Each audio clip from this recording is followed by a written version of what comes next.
होगी। मुनीर अकरम साहब, former permanent representative Pakistan to the United Nations, हमें ज्वाइन कर रहे हैं प्रोग्राम में। मुनीर साहब, अस्सलाम वालेकुम। जी वालेकुम सलाम। मुनीर साहब, बहुत शुक्रिया प्रोग्राम के लिए आपने वक्त निकाला। मुनीर साहब, like I said, Donald Trump ने नेटो कंट्रीज को उन्होंने थ्रेट किया है that they will face very bad future if they refuse to help secure strait of Hormuz. Germany, UK, तमाम ने जो ट्रंप साहब की कॉल है उसको और नेटो की जो इन्वॉल्वमेंट है इसके हवाले से उन्होंने एक कॉशियस एक स्टांस अडॉप्ट किया है। यहाँ तक कि अमरीकी सदर को चाइना से भी मदद मांगनी पड़ रही है। मुनीर साहब, कितना कोई आइसोलेट कर दिया है अमरीका को इस पूरे कॉन्फ्लिक्ट को मैनेज करने के हवाले से स्ट्रेटेजिकली? ये जंग, जैसे आप जानती हैं कि ये जंग यूनिलैटरली अमेरिका ने शुरू किया है इजराइल के साथ। तो ना यूरोपियन एलाइज को ना किसी और को कंसल्ट किया है। और इस वक्त जो मुश्किल है कि स्ट्रेट ऑफ हॉर्मुज में से यानी टैंकर्स निकालना, ईरानी मिसाइल्स वहाँ जारी हैं, ड्रोन्स भी वो फेंक रहे हैं, तो इसमें एक बहुत मुश्किल सिक्योरिटी इन्वायरमेंट है। तो उसमें इस वक्त यूरोपियंस तो नहीं कूदेंगे, क्योंकि उनको अपनी सिक्योरिटी का देखना है कि जी अगर वो शामिल होते हैं तो उनके उनके खिलाफ भी वो ये जंग शुरू हो जाएगी, उनके टैंकर्स को मारेंगे। तो इट्स नॉट सरप्राइजिंग कि उन्होंने इनकार किया है। पर मेरे ख्याल में जो अब यूरोपियंस जो करेंगे वो जैसे हिंदुस्तान ने किया है कि ईरान के साथ उन्होंने निगोशिएट करके उनके एक दो टैंकर्स निकाले वहां से। और आज यूरोपियंस की मीटिंग है और उसमें वो डिस्कस करेंगे कि किस तरह से उनके जो कुछ टैंकर्स वगैरह जो फंसे हुए हैं उनको किस तरह से निकाला जाए। उन्होंने सिग्निफिकेंटली जयशंकर को भी इनवाइट किया है। तो ये हिंदुस्तान ने जो किया है शायद ये रुख वो पकड़ें और ईरान के साथ नेगोशिएट करके अपने टैंकर्स निकालने की कोशिश करें। पर मेरे ख्याल में अमेरिका के साथ ये जो नेवल कॉन्वॉयज और सिक्योरिटी कॉन्वॉयज होंगे उसमें नहीं शामिल होगा, कोई नहीं शामिल होगा अमेरिका के अलावा। राइट में मुनीर साहब, जो अमेरिका का एक सुपर पावर स्टेटस हुआ करता था इस जंग से कबल भी, अब इस जंग के तनाजुर में आप इसे कितना कोई तब्दील होता देख रहे हैं? Where even his allies are not even responding to Trump's calls. ये देखें, अमेरिका जहां तक के उसकी मिलिट्री ताकत है वो तो रहेगी जो अपनी जगह पर। अब इस कॉन्फ्लिक्ट में वो एक मुश्किल मसले में फंस गए हैं, क्योंकि उन्होंने ये बिल्कुल सही तरह से कैलकुलेट नहीं किया कि ईरानी किस तरह से रिस्पॉन्ड करेंगे। और ईरानियों ने अब तक 2-3 हफ्ते हो रहे हैं, उन्होंने अभी तक वो डटे हुए हैं और उनकी मिसाइल्स और ड्रोन कैपेबिलिटीज अब तक वहां मौजूद हैं।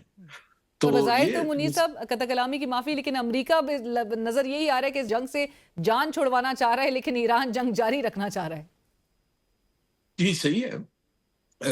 अमेरिका इसको मेरे ख्याल में ट्रम्प साहब देख रहे हैं कि इसके ऑब्जेक्टिव्स हासिल नहीं हुए हैं और नुकसान, इकोनॉमिक नुकसान हो रहा है। ऑयल प्राइसेस जब बढ़ेंगी तो उसका बहुत सारी रिपरकशंस होंगी।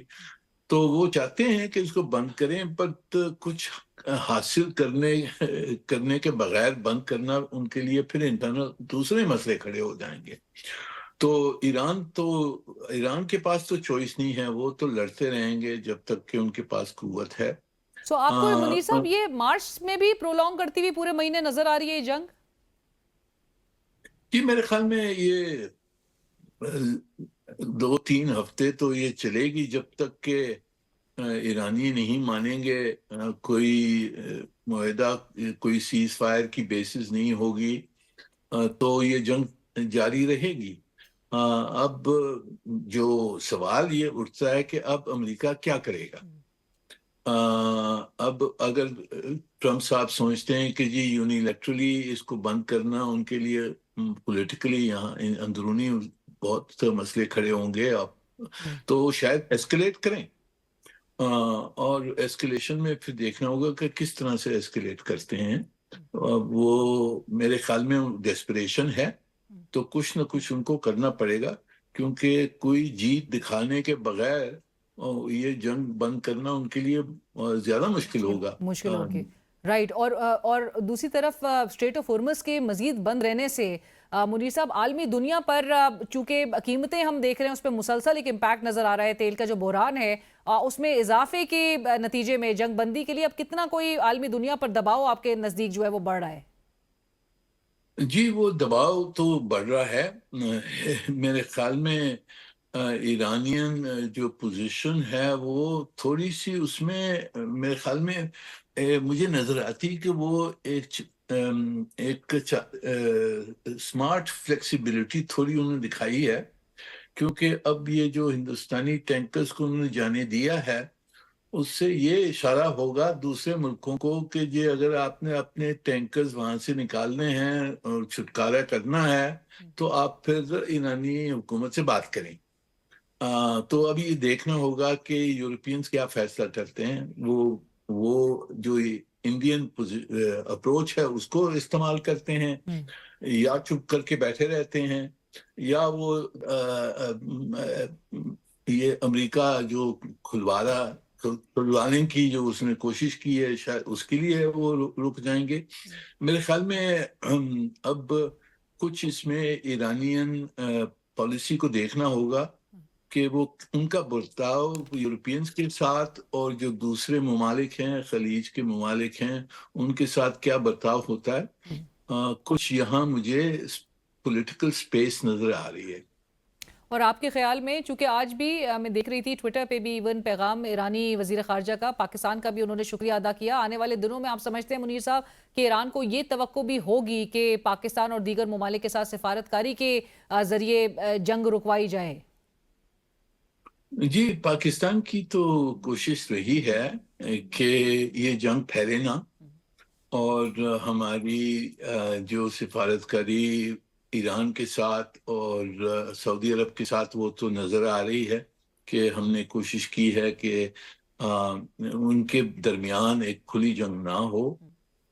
تو یہ طریقے کے تحت اگر کچھ معاہدے ہوتے ہیں خطے میں، وہ خطے کے فائدے میں ہیں، پاکستان کے بھی فائدے میں ہیں اور ایران کے بھی فائدے میں ہے، پر یہ دیکھنا ہوگا کہ کتنا ہمارے پاس ڈپلومیٹک سپیس کتنی ہے یہ اس جنگ کو کنٹین کرنے کے لیے۔ روکنا تو امریکہ اور ایران کے درمیان ہے، پر کنٹین کرنے میں کچھ سفارتکاری کی سپیس نظر آ رہی ہے۔ Right, thank you so much Munir صاحب، بہت شکریہ آپ کے وقت کا، thank you for sharing your views sir. اور اسی کے ساتھ ہی کل تک کے لیے اجازت دیجیے، اللہ حافظ۔